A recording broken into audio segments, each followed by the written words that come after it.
દાહોદમાં દિલ્હી મુંબઈ કોરિડોર હાઈવેનો વિરોધ કરવામાં આવ્યો। ઝાલોદ તાલુકાના 14 ગામના ખેડૂતોએ વિરોધ નોંધાવ્યો।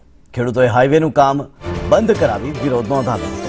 પ્રાથમિક સુવિધાઓથી વંચિત રાખતા ખેડૂતોમાં રોષ જોવા મળ્યો। ત્યારે 14 ગામમાં રસ્તા અને પીવાના પાણીની સમસ્યા છે। વરસાદથી ખેતરોમાં પાણી ભરાવા જેવી સમસ્યાઓ સર્જાઈ છે। ત્યારે 17 જેટલી માંગણીઓ ન સંતોષાતા વિરોધ પ્રદર્શન કરવામાં આવ્યું। હાઈવે ઓથોરિટી વહીવટી તંત્રએ 3 વખત સર્વે કર્યો હતો। પ્રાંત અધિકારીએ ખેડૂતોને નિરાકરણનું આશ્વાસન પણ આપ્યું હતું। 6 ડિસેમ્બરે સુખદ નિરાકરણ આવશે તેવું આશ્વાસન ફરી એક વખત આપવામાં આવ્યું।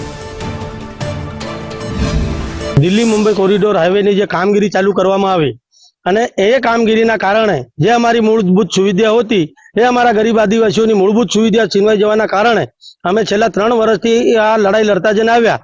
તે છતાં અમારું કોઈ ન સાંભળતા અમે આ હાઈવેનું કામ બંધ કરાવવાની ચીમકી ઉચ્ચારતા ઝાલોદ પ્રાંત અધિકારી શ્રી દ્વારા તારીખ 13 અને 14 નવેમ્બરના રોજ નવેસરથી ચોથી વારનું સર્વે કરાવવામાં આવ્યું અને એ સર્વેના આધારે અમે તારીખ 25 નવેમ્બરના રોજ એ તમામ યાદી સર્વેની અને આવેદન સાથે અમે ચીમકી ઉચ્ચારેલી।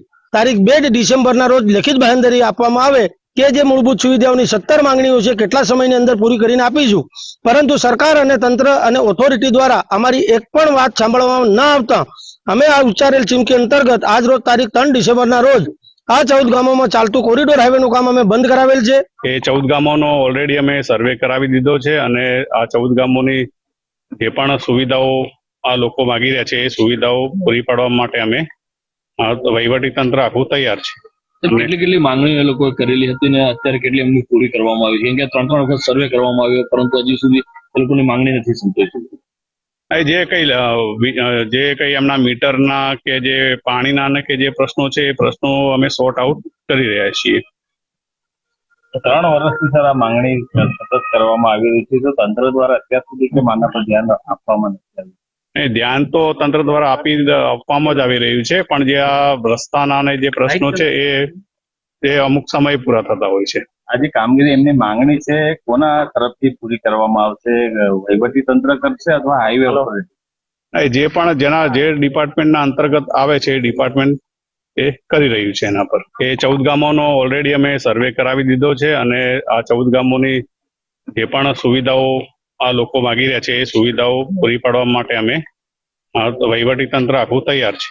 કેટલી માંગણીઓ એ લોકોએ કરેલી હતી ને અત્યારે કેટલી એમની પૂરી કરવામાં આવી? કેમ કે 3 વખત સર્વે કરવામાં આવ્યો પરંતુ હજી સુધી એ લોકોની માંગણી નથી સંતોષી। જે કઈ એમના મીટરના કે જે પાણીના ને કે જે પ્રશ્નો છે એ પ્રશ્નો અમે સોર્ટ આઉટ કરી રહ્યા છીએ। 3 વર્ષથી સર આ માંગણી સતત કરવામાં આવી રહી છે, તો તંત્ર દ્વારા અત્યાર સુધી કે આના પર ધ્યાન આપવામાં નથી આવ્યું? ધ્યાન તો તંત્ર દ્વારા આપવામાં જ આવી રહ્યું છે, પણ જે આ રસ્તાના ને જે પ્રશ્નો છે એ અમુક સમય પૂરા થતા હોય છે। આજે કામગીરી એમની માંગણી છે કોના તરફથી પૂરી કરવામાં આવશે? વહીવટી તંત્ર કરશે અથવા હાઈવે ઓથોરિટી? જે પણ જે ડિપાર્ટમેન્ટના અંતર્ગત આવે છે એ ડિપાર્ટમેન્ટ એ